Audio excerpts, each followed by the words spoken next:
მე არასერიოზული კაცი ვარ, უпроსტად მე გიორგი ლიპარიშვილი ვარ. იგივე ლიპარა მოსწავლებელი, დღეს კი ლიპარასკევებაა ჩვენი გადაცემის დღე და ეს კი ერგო მახვლედიანის წიგნია არასერიოზული კაცი, სადაც შედის რამდენიმე სცენარი და პიესა, მაგრამ დღეს არასერიოზული კაცი არ ვისაუბრებთ წიგნზე და ამბავზე სცენარზე, რომელიც ფილმადაც აქვს გადაღებული, არის გადაღებული, არამედ მის ერთ-ერთ პიესაზე, რომელსაც ქვია ბაბუა და შვილიშვილი. ერგო მახვლედიანი ერთ-ერთი გამორჩეული ქართველი დრამატურგი, სცენარისტი და ლექტორი იყო და გამორჩეული ადამიანი. მის შესახებ ზაირ არსენიშვილი ამ წიგნის წინასიტყვაში ესეთ რამეს წერს. ერგო მახვლედიანი უნიკალური პიროვნება გახდა და ღრმად რელიგიური, წრფელი და საკუთარი თავისადმი დაუნდობელი. ბიბლიის კარგი მცოდნე, რაც არაერთხელ გაუზიარებია საკვირაო შეკრებებზე მოსულ მეგობართა შვილებისთვის. ამ ყველაფერს იმიტომ აღნიშნავ, რომ დარწმუნებული ვარ, სწორედ მისმა პიროვნულმა თვისებებმა და მსოფლმხედველობამ განსაზღვრა მისი შემოქმედება და სტილი. უაღრესად ლაკონიური აღწერებისა და წიაღსვლებისაკენ თავისუფალი. იგავურად სიტყვაძუნწი, დიდაქტიკური და კვიმატი, სიკეთის და სიავის, თეთრისა და შავის, ნათელისა და ბნელის მუდმივი დაპირისპირებით. რა თქმა უნდა, გამონაკლისი არც ეს სცენარები და პიესაა. ზაირ არსენიშვილი კიდევ ერთ-ერთი გამორჩეული ქართველი მწერალი და სცენარისტი იყო და ესეთი წანამძღვარი აქვს ამ წიგნს მისგან, რომელიც ერგო მახვლედიანს ეკუთვნის წიგნი. ნახოთ ბაბუა და შვილიშვილი, რას გვიყვება ამ წიგნში. პიესა, რომელიცგანაც მე პატარ-პატარა ამონარიდებს, ფრაგმენტებს წავიკითხავ, ხო გახსოვთ მე ფანქრით კითხვა რომ მიყვარს, ხო და ესეთ გახაზულები და რა შემომეწონა იმას გაჩვენებთ. ესეთია ბაბუა და შვილიშვილი, ეს არის ილუსტრაციები არის მარიამ ზირაკიშვილის სიესტას გამოცემული წიგნია 2025 წლის ხელახალი გამოცემა, სულ ახალ-ახალი ხელმეორით დაბადებული წიგნია და მოგეთ ნახოთ ბაბუა და შვილიშვილში რა ამბები ტრიალებს. პიესის მთავარი მოქმედი გმირები არიან გლეხი, ბაბუა, შვილიშვილი, სიკეთის ხე, ეშმაკი, ავი დედაბერი, ვაჭარი, მანანა თხა, ვაჟი მონადირე, ქალი გნოლი, ვირი, ხე და ეშმაკი. ხო და მოდით ნახოთ რა მოხდება ამ ამბებში. ვაჟი მონადირე არის, რომელსაც გონია რომ თავის შეყვარებული ფრინველი გახდა და დასდევს, თოფით დასდევს. ბაბუა და შვილიშვილი კიდე ცალსალკე არიან და ერთმანეთს შეხვდებიან და მთელი ამბები ტრიალდება. და სიკეთის ხეს ეძებენ, გზას მიუყვებიან. მოდი გადავშალოთ რამდენიმე ფურცელი და ნახოთ რა ამბები ტრიალებს.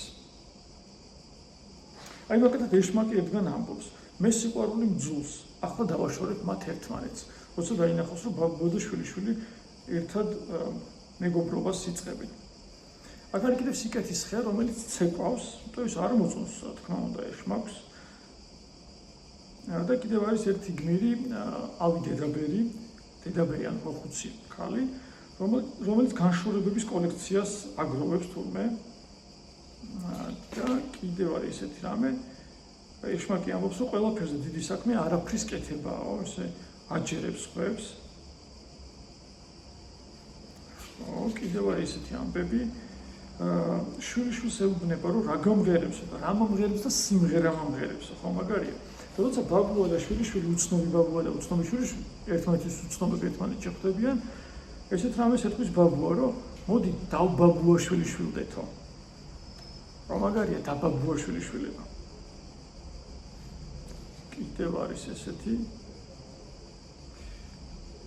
ეიზღა მაკლია გაუტყდე თავს, უკეთესია თავი გამიტყდეს, ვიდრე თავს გაუტყდე. ხო მაგარია ერთგულება საკუთარი თავის.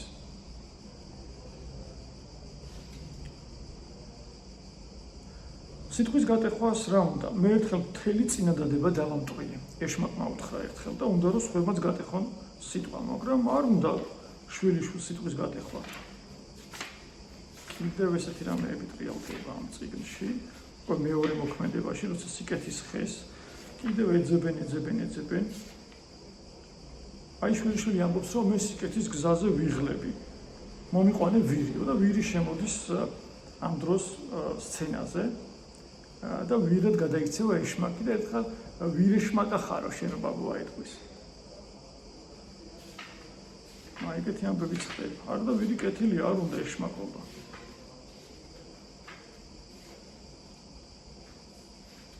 და უნდა რომ კიდევ ვირეშმაკა იყოს. ერთგან ესეთ რამეს ამბობს ეშმაკი, მოვიფიქრე, ორ დიდებული აზრი მომივიდა. სიკეთის სახელით უფრო ადვილია ბოროტების ჩადენა, მე დღეიდან სიკეთის ხე ვარ. ეშმაკმა ფორმა შეიცვალა და ვითომ სიკეთის ხეა, სიკეთის ხედ გადაიქცა. და სიკეთით ვაჭრობს.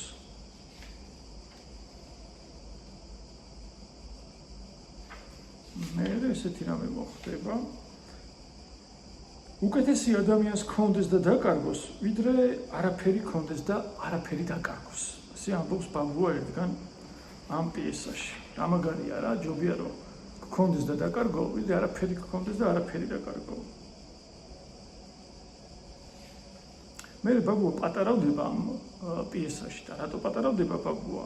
და შვილიშვილი და ბაბუა ისე დაბაბუაშვილი იშვილდებიან თუ არ დაბაბუაშვილი იშვილდებიან. ამას ნახავთ თუ თქვენ წაიკითხავთ ამ პიესას ბოლომდე და მე თქვენს აზრებს, ემოციებს, ხებსაც გავანაწილებთ. თავარი რა ახსოვდით, რომ სიკეთის ხე სადღაც ხარობს და თქვენს შეგიძლიათ რომ ეს სიკეთის ხე იპოვოთ და სიკეთე გაახაროთ. დიდი მადლობა, სულ ეს იყო მოკლედ რაც შემეძლო ელო მახვლედიანის ერთ-ერთ პიესაზე ბაბუა და შვილიშვილზე. მე თქვა ელო მახვლედიანი ხშირად მაგონებს ბაბუა ჩემს, იმიტომ რომ იმასაც დიდი სათვალე ეკეთა ხოლმე როგორც ერლომს და ორივე ერთ წელს არიან დაბადებული 1933 წელს. და ორივე მიყვარს და შეიძლება ამიტომაც მახსენებს კიდევ ერთმანეთს. და ლიპარასკევობას დღეს ვწერთ ლიპარტის, ანუ ლიპარას ახალი სახელოსნოდან, ჯერ კიდევ შესალამაზებელი სახელოსნო, რომელიც ბავშვების მისაღებად ემზადება და ასევე აქედან ჩაიწერება ხოლმე ხშირად ლიპარასკევობები. მოკლედ, შემდეგ ლიპარასკევობამდე გემშვიდობებით, მომავალ შეხვედრამდე, თან დღეს ის დღეა, როცა მზიამაღლობელის უკანონო პატიმრის დასკვნითი სასამართლო პროცესია და ქვეყანაშიც ისეთი ამბებია, რომ ზუსტად შვილიშვილებს რომ მოუყვებით მერე რა ხდებოდა ჩვენს გარშემო, სად იყოს სიბნელი და სად იყოს სინათლე და მეც სინათლეს გისურვებთ, თავისუფლება მზიამაღლობელს, თავისუფლება სინდისის უკანონო პატიმრებს და თავისუფლება საქართველოს. დიდი მადლობა, შემდეგ ლიპარასკევობას შევხვდებით. ნახვამდის.